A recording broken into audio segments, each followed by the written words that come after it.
लकड़ी ले लो, लकड़ी एकदम करारी सूखी सूखी मोटी मोटी लकड़ी ले जाओ। अरे ओ बड़ी दीदी, लकड़ियाँ खरीद लो, बहुत ही अच्छी आंच पकड़ेंगी चूल्हे में, सदाबहार वाले पेड़ की लकड़ी हैं। अरे नहीं नहीं भाई, मुझको लकड़ी नहीं चाहिए। मेरे घर में तो फैसिलिटी वाला गैस चूल्हा लगा हुआ है, इसलिए मुझे चूल्हा नहीं फूकना पड़ता है। वह अमीर औरत मना करके आगे बढ़ जाती है। बेचारा गरीब लकड़हारा आते जाते लोगों का इस उम्मीद में मुंह देखता है कि शायद कोई उससे लकड़ी खरीद लेगा। लकड़ी ले लो, लकड़ी, चूल्हा जलाने के लिए लकड़ी। तभी एक गरीब औरत उसके पास आती है। अरे ओ लकड़हारे, ये लकड़ी का गट्ठर कितने का है? बहन जी, एक गट्ठर 30 रुपए की है। इतनी महंगी? तुम तो ऐसे दाम लगा रहे हो जैसे कि चंदन की लकड़ी बेच रहे हो। ठीक ठाक दाम लगाओ। तो आप ही बता दीजिए बहन जी, क्या दीजिएगा? एक गट्ठर के 10 रुपया दूंगी। बेचारा लकड़हारा बेहद निराश सा होकर बोला। ओ बड़ी दीदी, इन लकड़ियों को काटने में बड़ी मेहनत लगती है। कई पेड़ इतने सख्त होते हैं कि कुल्हाड़ी भी नहीं चलती है। मैं भी बाल बच्चे वाला आदमी हूँ, थोड़ा तो बढ़ा कर दो पैसे। अच्छा ठीक है, तो 20 रुपए में दे दो, इससे 1 रुपए ज्यादा नहीं दूंगी। बेचारा चंदन पूरे दिन का बाजार में बैठा बैठा केवल 20 रुपए कमाकर घर लौट आता है, जहाँ उसकी पत्नी और दोनों बाल बच्चे इस प्रतीक्षा में थे कि पिता अनाज लेकर आएगा तो खाना बनेगा।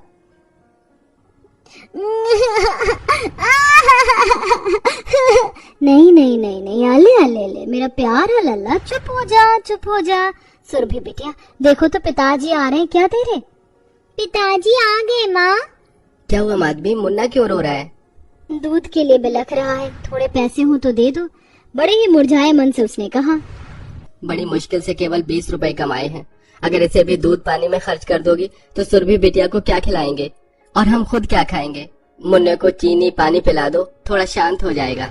बेचारे गरीब परिवार को रोज ही ऐसी तंगी से गुजरना पड़ता है। एक वक्त था जब चंदन लकड़ी बेचकर बहुत कमाता था, मगर धीरे धीरे सबके घर से मिट्टी के चूल्हे की जगह एलपीजी गैस चूल्हे ने ले ली, जिससे अब लोगों को लकड़ी की खपत नहीं पड़ती। मुश्किल से 2-4 लोग अभी गरीबी रेखा में जी रहे थे, इसीलिए मजबूरन वह लकड़ी खरीदते थे और ऐसे उनका गुजारा चल रहा था।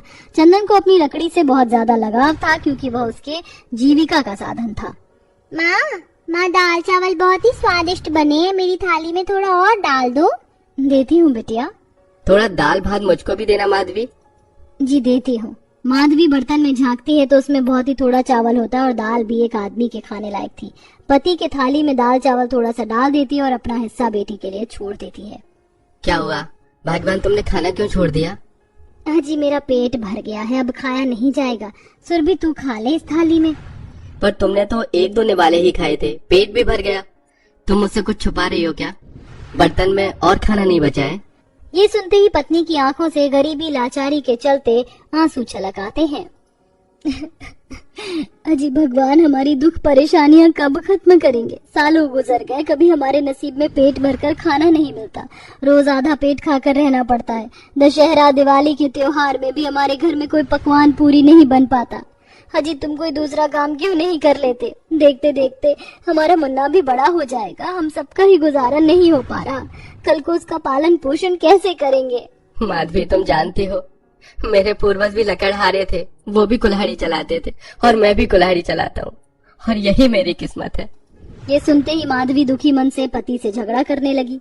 हाँ ठीक कहते हो, जैसे आज तक मैं तुम्हारे साथ गरीबी में रही हूँ, कल को मेरे बच्चे भी गरीबी में जिएंगे और एक दिन भूख मरी से मर जाएंगे। पड़ोसी को देखो, वो प्रमोद कितना अच्छा कमाता है, बीवी बच्चों को सुखी से रखता है, अच्छा खान पान है, उनका तुम जीवन भर कुल्हाड़ी चलाते रहना। माधवी बड़बड़ा कर सो जाती है, लेकिन रात भर चंदन चिंता में जागता रह जाता है और भोर के 3 बजे खटिया से उठकर कुल्हाड़ी लेता है। जंगल चला जाता हूँ, नींद तो आ भी नहीं रही है। जल्दी जाऊंगा तो ज्यादा लकड़ी काट कर लाऊंगा, तो पैसे कमाऊंगा। यही सोचकर चंदन कुल्हाड़ी लेकर जंगल चला जाता है, जहाँ चारों तरफ सन्नाटा ही सन्नाटा छाया हुआ था। तभी वह जंगल के एक खोखले पुराने पेड़ में, जो कि नदी के तीरे ही लगा हुआ था, उसमें आग लगा देखता है। पेड़ धू धू करके जल रहा था। हे भगवान, इस पेड़ में आग किसने लगा दी? कहीं सारा जंगल न मिट जाए, कुछ करना होगा। चंदन पास में एक मटका रखा देखता है और पास की नदी से पानी भर भर कर आग बुझाने लगता है। उस वक्त उसने अपनी कुल्हाड़ी कमर में डाली हुई थी, तभी एकदम से उसकी कुल्हाड़ी नदी में गिर जाती है।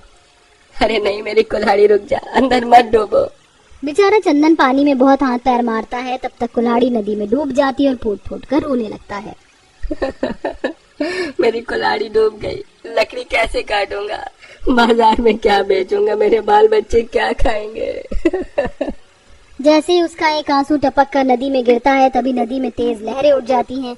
नदी का पानी हीरे की तरह चमकने लगता है और एक सुंदर सी जलपरी जिसके बड़े लंबे बाल थे बाहर निकलती है। तुम रो क्यों रहे हो अच्छे इंसान? मेरी कुल्हाड़ी नदी में डूब गई है, जलपरी जी कृपया मेरी मदद करिए। अच्छा शांत हो जाओ, मैं ढूंढती हूँ तुम्हारी कुल्हाड़ी। जलपरी डुबकी लगाती है और हीरे की कुल्हाड़ी लेकर निकलती है और मुस्कुराकर बोलती है, यही है ना तुम्हारी कुल्हाड़ी?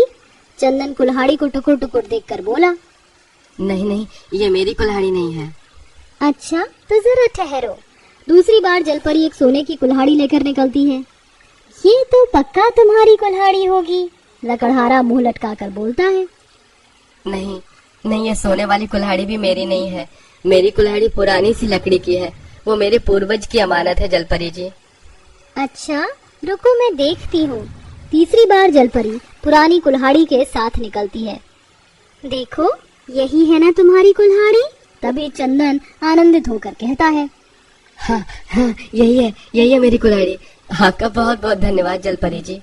चंदन तुम बहुत ही ईमानदार इंसान हो, तुम्हारे अंदर छल कपट बिल्कुल भी नहीं। तुम्हारा दिल सोने की जैसा है, इसलिए मैं तुम्हें ये सोने की जादुई कुल्हाड़ी दे रही हूँ। तुम इससे कोई भी इच्छा मांगोगे तो ये पूरी कर देगा।